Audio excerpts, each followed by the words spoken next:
तो ये internal security को डिस्कस करते हैं, जहाँ पे जस्ट एक ब्रीफ देखे थे इंडिया के अंदर क्या क्या प्रॉब्लम है, मेन प्रॉब्लम को जस्ट देखे थे, जो ये प्रॉब्लम है।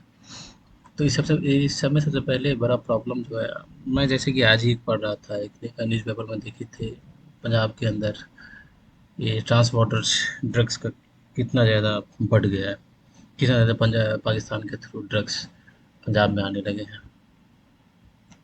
तो ये सब प्रॉब्लम है, बट देखते हैं। वो टेररिज्म को हम डिस्कस करने की कोशिश करेंगे, टेररिज्म को देखेंगे।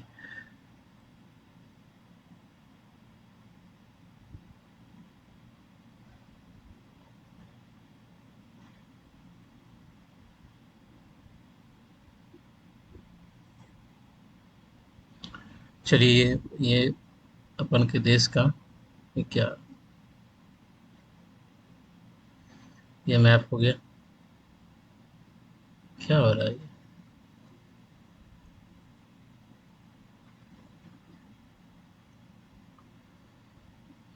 नहीं, भेज लो।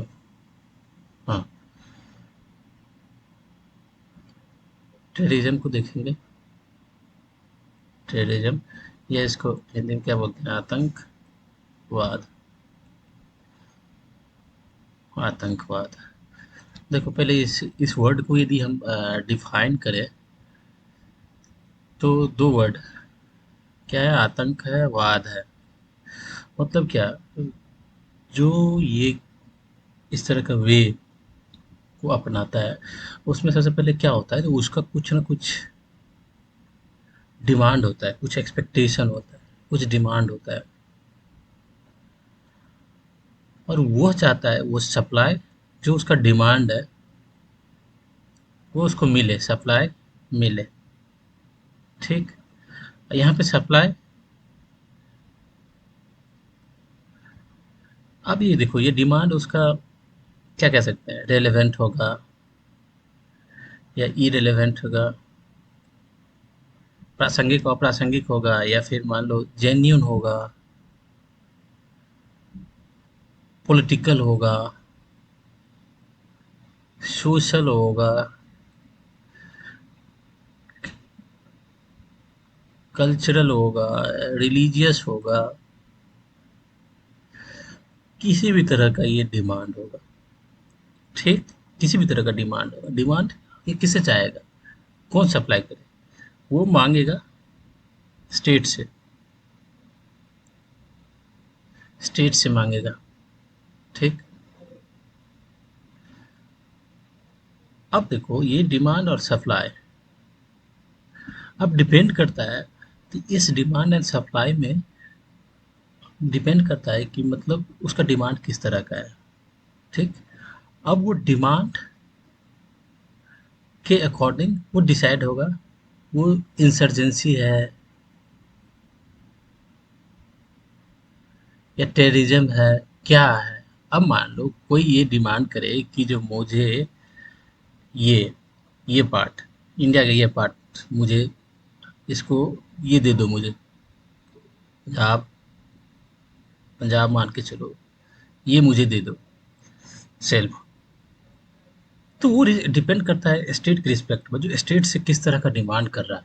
ठीक, यदि स्टेट की सॉवरेनिटी, इंटीग्रिटी, मान लो इंडिया का कॉन्सेप्ट है, भारत का कॉन्सेप्ट, भारत जो है, अब कोई चाहेगा कि जो मतलब आधा काट के मुझे ये दे दे कोई ग्रुप ऑफ पीपल, तो इंडिया का सॉवरेनिटी या इंटीग्रिटी को डायरेक्ट वो चैलेंज कर रहा है। ठीक, अब देखो इसी में, इसी डिमांड और सप्लाई, यही डिमांड, यही जब डिमांड करेगा, तब उसका करता है कि वो किस वे से करेगा, किस रास्ते से करेगा। अब इसमें एक होता है दो तरह के, एक होता है पीसफुल, जो आपका डेमोक्रेटिक राइट है, आगे बढ़ता है। पीसफुल, आप डिमांड कर रहे हैं, आपका ये रास्ता हो गया। एक हो गया पीसफुली, जो आपका डेमोक्रेटिक राइट्स है, लेकिन यहाँ पर भी आप पीसफुल डिमांड करेंगे, लेकिन वो भी देखा जाएगा किस तरह का डिमांड कर रहे हैं। डेमोक्रेटिक राइट्स है जो पीसफुल डेमोक्रेटिक राइट है, लोकतांत्रिक अधिकार है जो आप स्टेट से मांग सकते हैं, डिमांड कर सकते हैं, ठीक, वो कर सकते हैं। लेकिन ये भी देखा जाएगा जो आपका जो डिमांड है वो किस तरह का है। आप यदि स्टेट को तोड़ने की ही बात करेंगे, स्टेट की सॉवरेनिटी इंटीग्रिटी, जो स्टेट का इथॉस है या जो स्टेट का एग्जिस्टेंस है, उसी को आप डायरेक्ट करेंगे। हम्म? लेकिन वो भी यदि आप पीसफुली कर रहे हैं, पीसफुली कर रहे हैं, तो वो फिर पीसफुली कर रहे हैं, स्टेट से डिमांड कर रहे हैं, जैसे कि बहुत नॉर्थ ईस्ट में इस तरह का होता है, नॉर्थ ईस्ट में इस तरह करते हैं। लेकिन नॉर्थ ईस्ट में यदि आप जाके देखोगे तो फिर जब वो मतलब वेपन्स का यूज़ करने लगते हैं, तब फिर उसका अलग हो जाता है, तब फिर उसको फिर उसका अलग होता है, फिर उसका नाम अलग हो जाता है। लेकिन जब आप डेमोक्रेटिक वे में करते हैं, जैसे कि तब क्या करता है स्टेट, स्टेट आपसे बातचीत करता है, आपका डिमांड गलत हो या सही हो, जो भी हो, लेकिन आप पीसफुली कर रहे हैं। तो डेमोक्रेसी में यही है कि जो पीपल्स का जो भी चॉइस है, या पीपल्स का जो भी क्या कह सकते हैं, उसकी जो मतलब स्टेट से कुछ डिमांड है या स्टेट से कुछ चाहता है, तो वो यदि पीसफुली कर रहा है, तो डेमोक्रेसी में यहीं पे फिर आ जाता है कॉन्सेप्ट लिबरलिज्म का आ जाता है। यही आप चाइना में यदि करेंगे इस तरह का डिमांड, इवन आप पीसफुली कर रहे हैं, तो तियानमेन स्क्वायर का जो भी हुआ था, अकरेंस वहाँ पे आपको पता होगा, किसका इसके माओ जेडोंग के टाइम में हुआ था, जिसमें कि हाँ, रशिया का प्राइम मिनिस्टर प्रेसिडेंट आया हुआ था। और उसी टाइम में कुछ ग्रुप्स ने जो कुछ राइट्स का डिमांड किए थे, तो वो पब्लिकली प्रोटेस्ट करना स्टार्ट किए। तो चाइना में तो वहाँ का जो जेन दियोपिंग था उस टाइम, ये 70s की बात है या 80s की बात है। तो जेन दियोपिंग ने क्या किया था, टैंक चलवा दिया था। तो इवन आपने पीसफुल डिमांड करे, तो चाइनीज सोसाइटी को या चाइनीज स्टेट को देखेंगे तो वहाँ पे ऑटोक्रेसी आ जाती है, क्योंकि वो जो कंसंट्रेशन ऑफ पावर एक सिंगल पार्टी में है। और डेमोक्रेसी कहता तो है डेमोक्रेसी, लेकिन वहाँ पर डेमोक्रेसी है नहीं, क्योंकि डेमोक्रेसी इसीलिए नहीं है क्योंकि आप ये चीज़ देख के चलोगे, मान लो कि 50 पीपल या 200 पीपल या 500 या 1 लाख लोगों का यदि मन है कि तुम सीपीसी चाइनीज कम्युनिस्ट पार्टी है उसको हट के अलावा दूसरा कोई पार्टी बनाए, तो वो वहाँ पे कर नहीं सकते, तो उसको हटा दीजिए चाइनीज वाले को।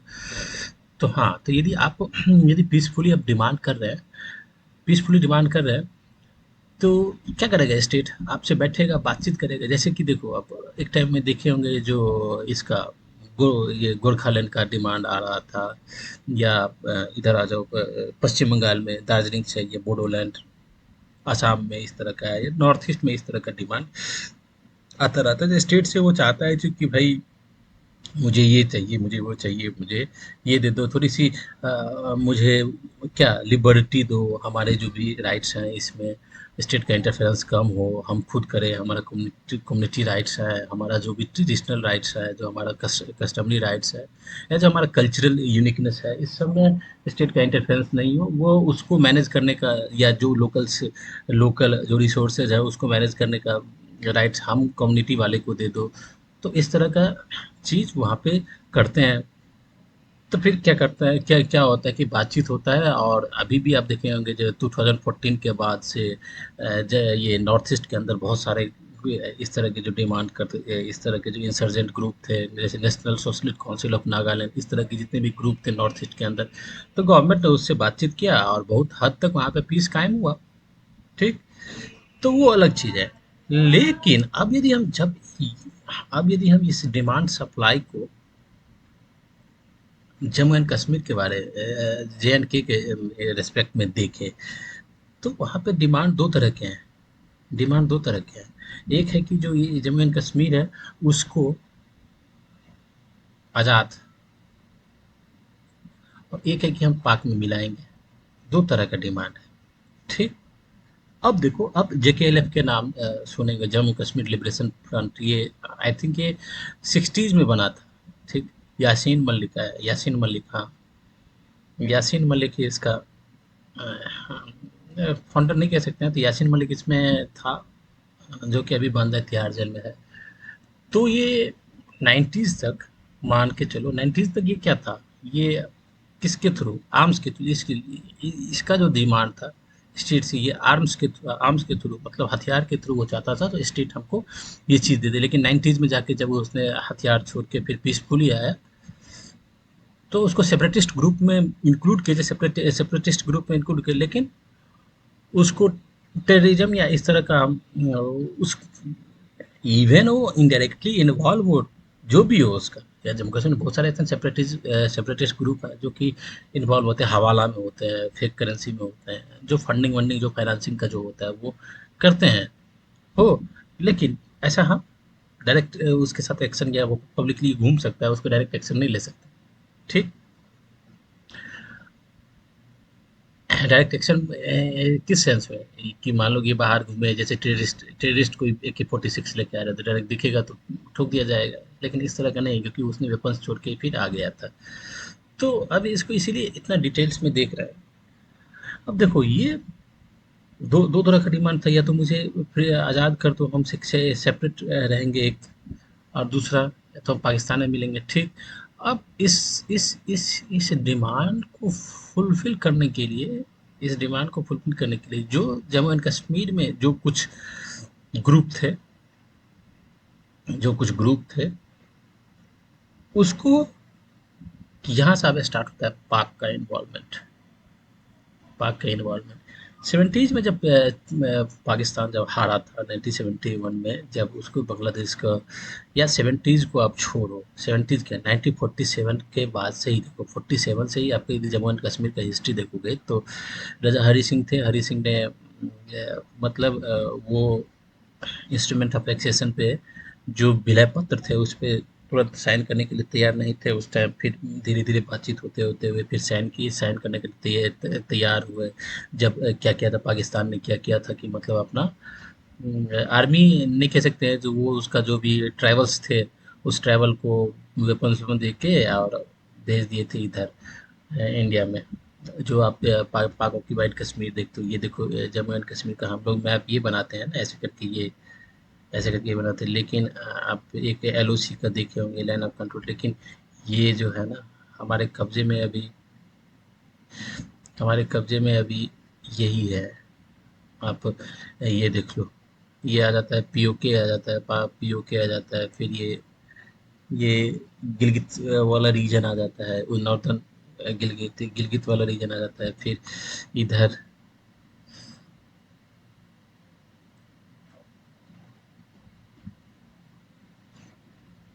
इधर का रीजन। चलो हम इसको हम देखने की कोशिश करते हैं कहाँ से,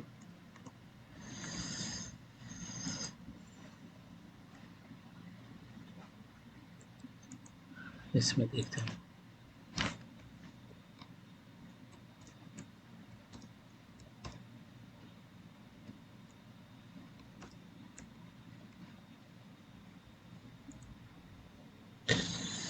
और यही देखो आप,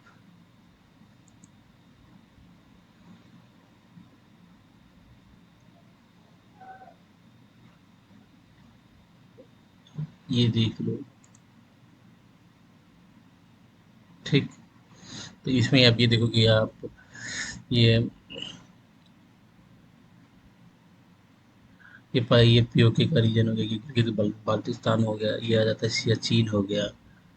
ये सियाचिन अपन पास है, जिसमें कि 80s में जो ऑपरेशन विजय था, ऐसे ही लॉन्च किए गए थे, जिसमें कि हमने इसको अपने में, ये पहले डीमिलिटाराइज था, यहाँ पे नहीं थे, लेकिन पाकिस्तान ने इस तरह का कुछ भेज दिया था वहाँ पे। तो हमने किया था ये एक्साइज चीज़, जो चाइना अपने में ले रखा है, अपने कब्जा में ले रखा है, वो रीजन है। तो ये हो गया इंडिया, ये POK हो गया, ये इसको बोलते क्या, LOC, line of actual control, LAC, line of actual control, यहाँ से ये रेड वाला रीजन स्टार्ट होता है। ये 1971 में ये डिसाइड हुआ था। LAC शिमला एग्रीमेंट जो हुआ था इसके साथ, जब हम इसको बांग्लादेश जब पाकिस्तान से अलग हुआ, उस टाइम कौन था, जुल्फ़िकार अली भुट्टो था वहाँ पाकिस्तान में। तो हुआ था शिमला एग्रीमेंट। तो उसमें चलो ठीक है ये सब।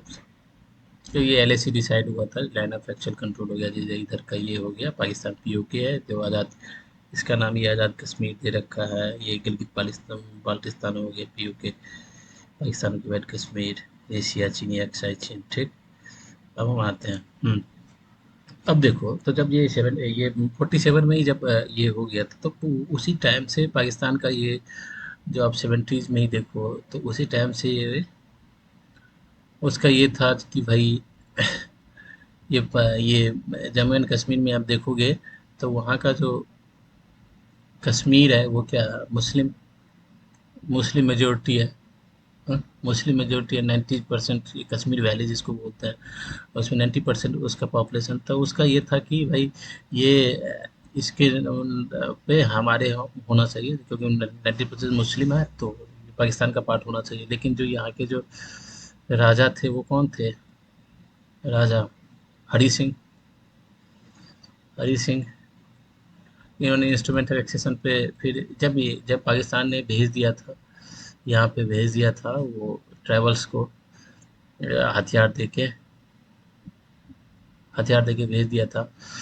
तो फिर क्या हो गया, तब हरी सिंह ने फिर इंडिया से सारा हेल्प मांगा, तो फिर इंडियन गवर्नमेंट ने मदद की, तब जाके इसको बाहर रखेला। फिर क्या हुआ, हमारे प्राइम मिनिस्टर जो थे उस टाइम यूएनओ में लेके चले गए इशू को, और और यहाँ पे बोले कि जो ठीक है हम यहाँ पे वो क्या कराएंगे, रेफरेंडम होगा यहाँ पे कि ये हम वोटिंग कराया जाएगा, तुम कहाँ मिलना चाहते हो ये वो। फिर लेकिन ये रेफरेंडम बात को फिर बाद में खारिज कर दिया, हटा दे, निकाल दे, जो नहीं ये सब हटाओ, ये सब कोई जरूरी नहीं है। यहीं पे एक लीडर था ये, कौन था, ये अभी जो है उमर अब्दुल्ला का दादा था, कुछ तो नाम था उसका, उमर अब्दुल्ला का दादा, क्या नाम था, फारूक अब्दुल्ला के बाद फारूक अब्दुल्ला तो उसका बाप है, उसके दादा थे, उसके कुछ नाम था। वो एक पॉपुलर लीडर थे। मेन यदि आप ये पोस्ट इंडिपेंडेंट, फिर यहाँ पे हम इंटरनल सिक्योरिटी को फिर मिस कर जाएंगे। पोस्ट इंडिपेंडेंट इंडिया चलोगे ना, तो यहाँ पर जो आप जब इसको देखोगे तो जो, क्योंकि हमारे प्राइम मिनिस्टर जो थे, और तो उनका कुछ पर्सनल आइडियलिज्म है ना, आइडियलिज्म वो हावी हो गया था। विजनरी तो थे, उनको हम क्रिटिसाइज नहीं कर सकते, या इससे ह्यूमैनिटीज सब्जेक्ट में क्रिटिसाइज करना नहीं है, मतलब करने से और बेटर उसका जो मतलब एक्सप्लेनेशन होता है, या एनालिसिस होता है करने से। लेकिन उनका आइडियलिज्म कुछ था, क्योंकि ये आपका जो जम्मू कश्मीर का रीजन था, तो वो पहले से ही आप जब पाकिस्तान के यहाँ पे इन्वेजन इन्वेजन होने से पहले ही आपका ये डिमांड कर रहे थे, जो आप मुझे हेल्प कीजिए, हेल्प कीजिए, हेल्प कीजिए। लेकिन ये थे जो यहाँ पे ये उमर अब्दुल्ला, ये जो जो था वहाँ पे एक डेमोक्रेटिक लीडर जो था, वो उभरा था। हम्म, तो ये कह रहे थे जो हरी सिंह को कि सबसे पहले आप क्या कीजिए, अपना जितना भी पावर है उसको सरेंडर करके इसको दे दीजिए, जो ये लीडर है, पब्लिक लीडर है, उसको दे दीजिए। तभी तो हम दुनिया को दिखाएंगे जो हम कितना डेमोक्रेसी को वो करने वाले हैं, प्रमोट करने वाले में से उसको आप दे दीजिए, उसके बाद हम जाके आप करेंगे। तो इसी पे बात अटकी हुई थी, ठीक। अपने सारे राइट्स, राजा को, हरी सिंह को बोला अपने सारे राइट्स को सरेंडर सरेंडर करके इसको दे दीजिए, इसको प्राइम मिनिस्टर बना दीजिए, उस टाइम प्राइम मिनिस्टर था। लेकिन इस सब तरह का हुआ ना, इतने में ही आ गया था पाकिस्तान, उसने ये कर दिया। फिर यूएनओ में चले गए, तो यूएनओ में उस टाइम क्या था, कोल्ड वॉर स्टार्ट हो गया था, कोल्ड वॉर कर, हाँ, इधर स्टार्ट हो गया था। तो यूएनओ में चले गए, तो फिर जाके इधर और ब्रिटेन ब्रिटेन यदि आप देखोगे, ब्रिटेन, इंडिया का जो पार्टीशन हुआ तो ब्रिटेन ने पाकिस्तान को एज ए प्रॉक्सी बना के रखा कि जो भाई हम तो यहाँ पे जा रहे हैं, लेकिन हमारा जो इंटरेस्ट होगा एशिया रीजन में, उसको हम इसके थ्रू अपना प्रोटेक्ट करेंगे, अपना इंटरेस्ट को बनाए रखेंगे। कहते हैं ना एक चेला बना के रखना, तो इसको चेला बना के रखा हुआ था। तो ब्रिटेन और अमेरिकन के साथ उसका उस टाइम सेकेंड वर्ल्ड वॉर ख़त्म हो गया था, तो ब्रिटेन की जो यूनिफॉर्म उस टाइम सेकेंड वर्ल्ड वॉर से पहले मानोगे तो जो सबसे बड़ा पावरफुल कंट्री ब्रिटेन था, सेकेंड वर्ल्ड वॉर के बाद वो टैग चला गया अमेरिकन के पास। लेकिन अमेरिकन ब्रिटेन के साथ अच्छा रिलेशन था, तो फिर ये दोनों मिलके ने क्या किया था कि ये यूएनओ में बोला था चलो ठीक है, दोनों जहाँ पे हैं ये लड़ाई को बंद करो और अपना अपना पोजीशन जहाँ पे है वो रखो। तब फिर ये यूएनओ में ये बात निकल के आई कि जब भाई सब जो अपने पीछे वाले पोजीशन पे आ जाएंगे, जहाँ से था जो आपका बॉर्डर था ये वाला, तब जाके यहाँ पे रेफरेंडम होगा। फिर इंडिया ने रेफरेंडम को खारिज कर दिया। ये सब जितने भी इशू हैं ये चल रहा था, तो ये सब चीज़ ना पाकिस्तान को खल रहा था जो भाई ये हमारा होना चाहिए। फिर सेवेंटीज में जब बांग्लादेश को वहाँ से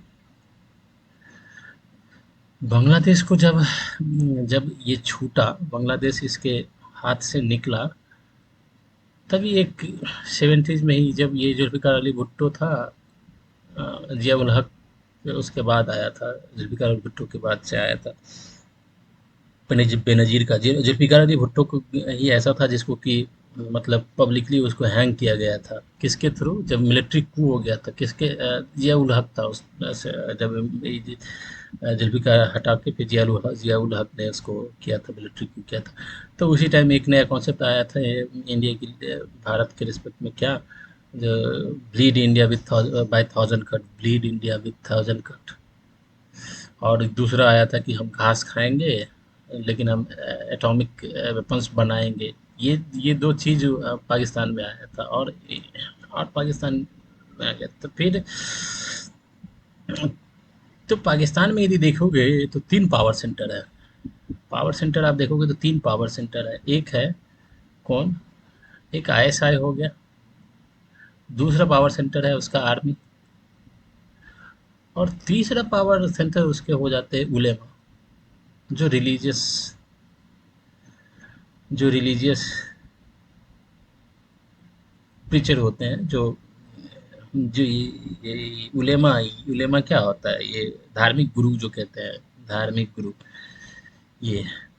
और ये तीनों पावर सेंटर के थ्रू जो वहाँ पे एक जो प्राइम मिनिस्टर वाइम मिनिस्टर जो चुना जाता है उसको, ये तीनों पावर सेंटर गवर्न करते हैं, तीनों पावर सेंटर के थ्रू चलता है। ठीक। तब जब ये हो गया था, जब ये सरेंडर कर गया था कौन? ये बांग्लादेश।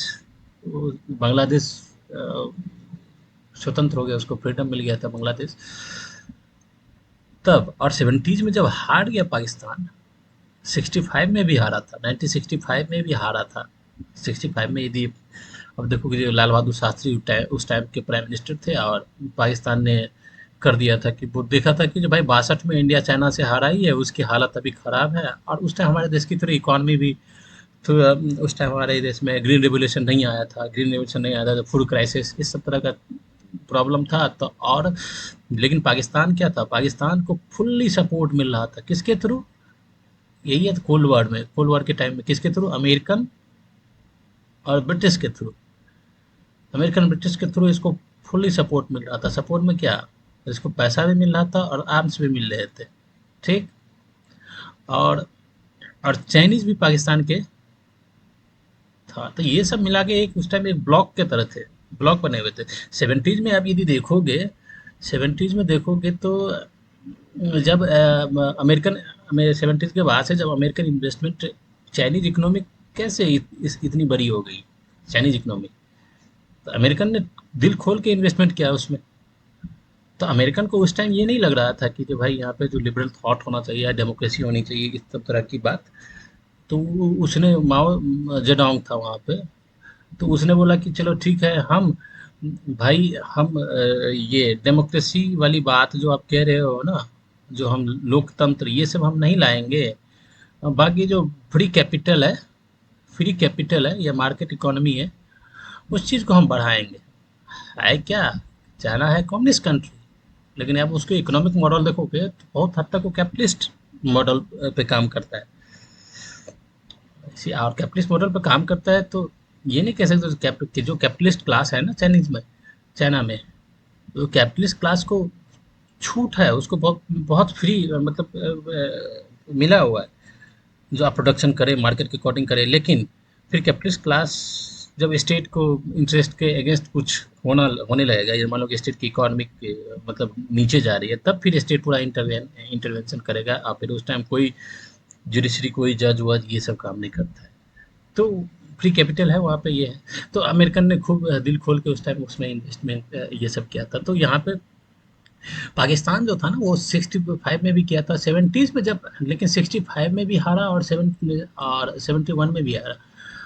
तब उसने सोचा कि भाई, देखा कि जो हम इंडिया से किसी भी कीमत पर, इवन हमको बाहर का सपोर्ट भी कर रहा है। 70s का यदि आप देखोगे तो आपको याद होगा कि अमेरिकन ने अपना 7 फ्लीट जो भेज दिया था, कहाँ पे, इंडियन ओशन में भेज दिया था, बे ऑफ बंगाल में भेज दिया था।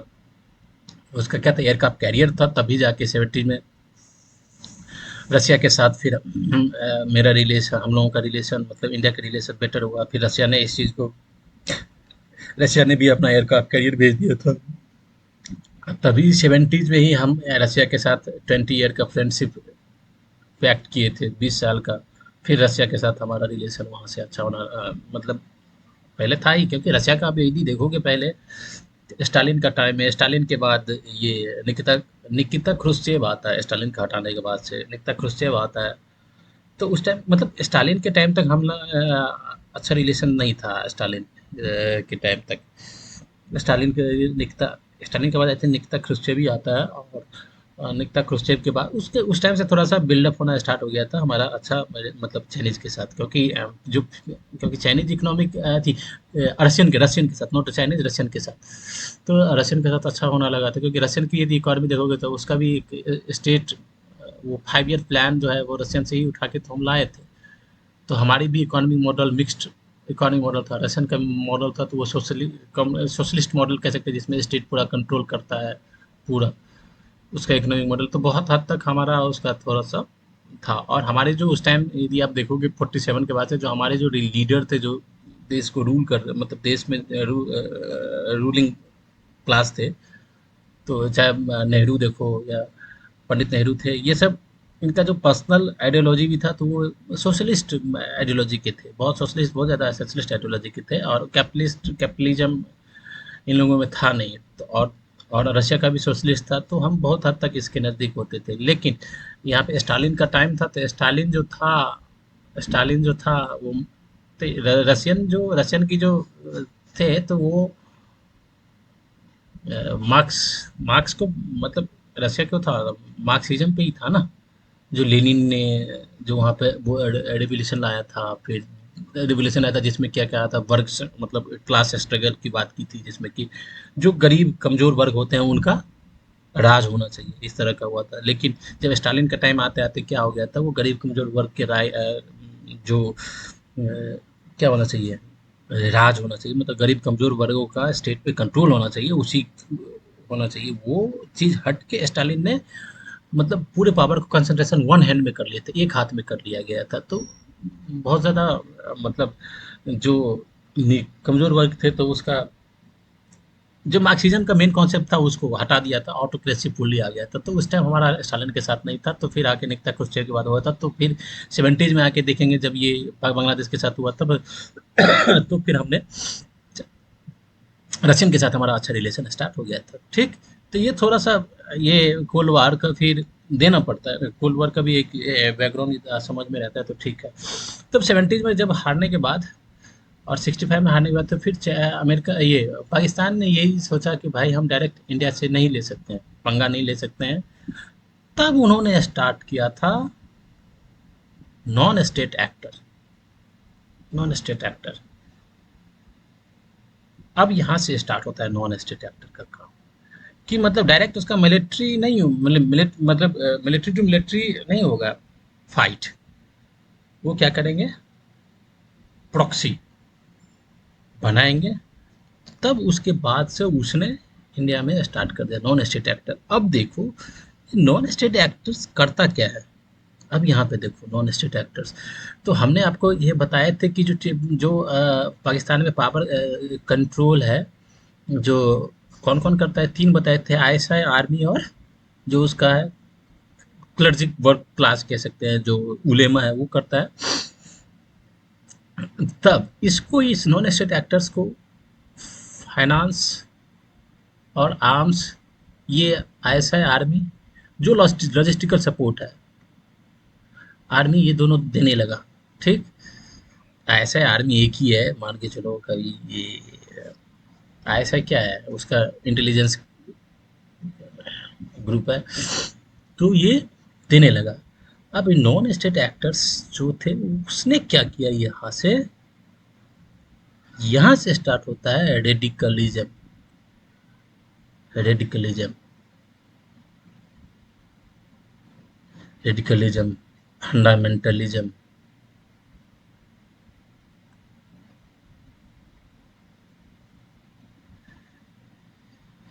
ये सब चीज स्टार्ट होता है। हाँ, ये सब चीज देने लगा, जो सपोर्ट चाहिए उसको। और इसने क्या किया,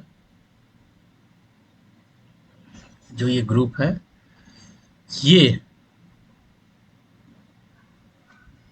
ब्रेन वॉश, यहाँ पे ये कॉन्सेप्ट, इसको थोड़ा ज़्यादा देखना ज़रूरी है, क्योंकि ये साइकोलॉजी आ जाता है। ब्रेन वॉश करना स्टार्ट किया। ब्रेन वॉश किस नाम पे स्टार्ट किया उसने? एक तो ये किया, जब भाई दिखाया कि जम्मू एंड कश्मीर, इसमें पॉपुलेशन इतना परसेंट है, ये हमारा होना चाहिए।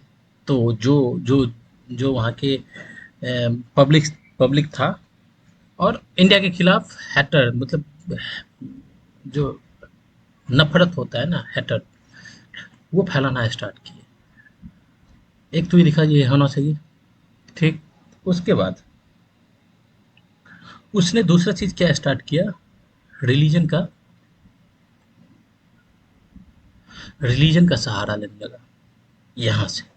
और रिलीजन एक ऐसा चीज होता है आम लोगों के लिए ना, कि वो डायरेक्ट उनसे इन्वॉल्व रहते हैं, रिलीजियस से। और यदि आप इस्लाम में देखोगे, तो इस्लाम रिलीजन में थोड़ा सा ज़्यादा होता है, और के मतलब बहुत ज़्यादा वो सेंसिटिव होते हैं, रिलीजियस मैटर में लेकर बहुत ज़्यादा सेंसिटिव होते हैं।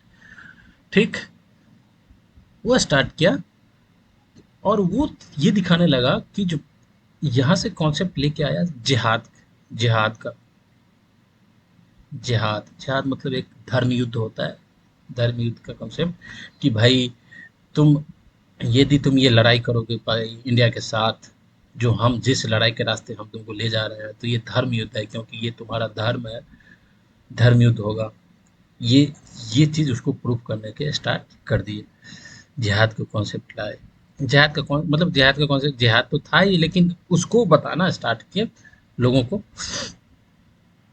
तो किए, किया उस वहाँ का जो क्लास था, वो क्लर्जी क्लास, टोटल नहीं मान सकते हैं, लेकिन बहुत जो था। तो लेकिन ये धर्म युद्ध या जिहाद करने के लिए जो बताएंगे, तो कुछ तो दिखाएंगे, वो तो दिखाएंगे जो कैसे ये कर रहा है इंडिया के बारे में, तो और निगेटिविटी दिखाएंगे ना।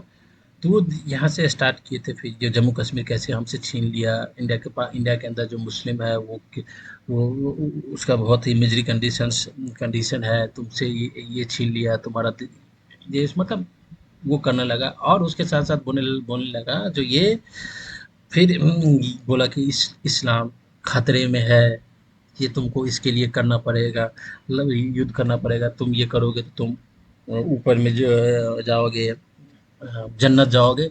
मतलब धर्म के नाम पे ये उनको ये ब्रेन वॉश करने लगे, और उसको ये प्रूव कर दिए कि जो कि ये तुम जो ब्रेन वॉश किए, और तुम धरती पे आए हो, तुम्हारे लिए तुम्हारा ये ड्यूटी है, ये सब चीज़ बताना स्टार्ट किए। तो वो इसको बोलते हैं ब्रेन वॉश। ब्रेन वॉश मतलब क्या, उसका जो मेंटल, जो मेंटालिटी है, जो आपका उसका पर्सनल थॉट है, या तो पर्सनल थॉट है या थॉटलेस है। थॉटलेस है, पर्सनल थॉट है या थॉटलेस है। इसको क्या करते हैं, तो या आपका किसी के प्रति जो आपका थॉट आता है, या थॉट आता है, तो जब तक उसके बारे में कोई ना कोई इन्फॉर्मेशन नहीं होगा, तब तक आप, अब मान लो कि कोई ऐसा प्लेनेट के बारे में सोचते हैं, तो आपके पास में उस प्लेनेट के बारे में क्या है, कोई थॉट नहीं है, क्योंकि उसके बारे में आपको कुछ पता ही नहीं। ठीक है। तो यहाँ पे जो जो लोग थे, उसको ये बताना स्टार्ट किया। उसके थॉट कुछ थे ही नहीं, या कुछ थॉट थे इंडिया के साथ जो हम दोनों, क्या थे थॉट था जो भाई इंडिया पाकिस्तान ने दोनों मिलके अंग्रेज को हराया है, भगाया है और हम फिर अलग हो गए। तो फिर वहाँ से 1947 के बाद से ना जो जो जो था वो स्टार्ट किए, जो हम हमारे साथ ये नाइंसाफ़ी हुआ, ये हुआ, वो हुआ, वो हुआ, तो पूरा हैटर उसके दिमाग में भरे, तो उसका जो थॉट था वो इंडिया के अगेंस्ट होना स्टार्ट हो गया। तो यही होता है ब्रेन वॉश। तब क्या हो गया, तो उनका पर्सनल जो जो जो लॉजिक कहते हैं, या जो जो लॉजिकल थॉट होना चाहिए, या जो जो लॉजिकल एक्सप्रेशन होना चाहिए, जो लॉजिकल एनालिसिस होना चाहिए, लोगों के पास में खुद का कुछ मतलब रहा ही नहीं। तब फिर उसको डायरेक्ट ब्रेन वॉश करने के बाद फिर क्या किए, उसको ब्रेन वॉश किया, और फिर उसको क्या किया, लॉजिस्टिकल सपोर्ट उसको मिल रहा था। कहाँ से लॉजिस्टिकल सपोर्ट? लॉजिस्टिकल सपोर्ट कहाँ से मिल रहा था उसको? आईएसआई ये सब दे रहा था। लॉजिस्टिक में सबसे पहले क्या चाहिए? फाइनेंस तो चाहिए ना, पैसा तो चाहिए। तो फाइनेंस कर रहा था। अब देखो फाइनेंस की दो दो देखोगे, दो चीज़ देखोगे। फाइनेंस में यदि देखोगे ना, तो एक तो आईएसआई का जो अपना था वो कर रहा था, और फाइनेंस में देखो जो वर्ल्ड में जो इस जो मुस्लिम कंट्री है, जो दो दो तरह का वहाबिज्म, सलाफिज्म, इस तरह का दो कॉन्सेप्ट होता है। वहाबिज्म और सलाफिज्म का जब आप हिस्ट्री निकाल के देखोगे तो जाके फिर वो वेस्टर्न वर्ल्ड के साथ उसका जो टसल आता है, फिर ऑटोमन एम्पायर, फिर जो यूरोप के साथ, तो वहाँ से किस तरह से ऑटोमन एम्पायर ख़त्म हुआ, फिर उसके बाद से फिर वो वहाबिज्म वहाबिज्म आया। वहाबिज्म का यदि आप देखोगे तो आप इंडियन फ्रीडम स्ट्रगल पढ़ोगे तो वो था ही। इंडियन फ्रीडम स्ट्रगल में पटना से ही, पटना में था वहाबिज्म स्टार्ट हुआ था, या ये सब। तो जो इस जो आया था ना इस्लाम के अंदर थोड़ा सा जो कट्टरता वाले जो वर्ल्ड में फैले हुए हैं, तो बड़े बड़े मुस्लिम कंट्री में जो इकोनॉमिक बहुत स्ट्रांग है, तो उसके थ्रू भी फाइनेंस फंडिंग होने लगा था। यदि आप देखोगे, आप यदि कोल्ड वॉर के देखोगे किस तरह से अफगानिस्तान से रशियन को कैसे भगाया, तो उसमें अमेरिकन के अलावा, अमेरिकन तो बाद में आया, अमेरिकन के अलावा जो अफ़गानिस्तान के जो ये पख्तून हो गया, या जितने ट्राइबल्स ग्रुप थे जो कि तालिबान का जो खड़ा किए, तालिबान का जो इमरजेंस हुआ, उसमें अमेरिकन का जो रोल बाद में स्टार्ट हुआ, लेकिन इसको मदद करना स्टार्ट किए थे इसमें बहुत सारा जो अरेबियन कंट्री है उसका हाथ था। पैसे खूब दे रहे थे इसको, क्योंकि अरेबियन का, अरे आप बोलोगे अरेबियन को कहाँ से पैसा आया? अरेबियन को पैसा किससे आया? तेल से, ऑयल से आ गया था। भर भर के बेच रहे थे तेल, और पैसा आ रहा था, इसको दे रहे थे, तो इस तरह का सर्कल चल रहा था। तो ठीक है, ये भी अपना पैसा इसको देते हैं, तो फाइनेंस यहाँ से आ गया। ब्रेन वॉश कर ही दिए थे। अब इसको आर्म्स आर्म्स तो था ही, दे ही रहा था। अब चाहिए इसको क्या? तो अब इसको क्या चाहिए? यहाँ पे अपना आदमी चाहिए। कहाँ पे? JNK में अपना आदमी चाहिए। अब इनका लिंक इससे करना स्टार्ट किया, जो सेपरेटिस्ट ग्रुप थे यहाँ पे। अब इसको हम और कल देखेंगे। अरे बहुत हो गया।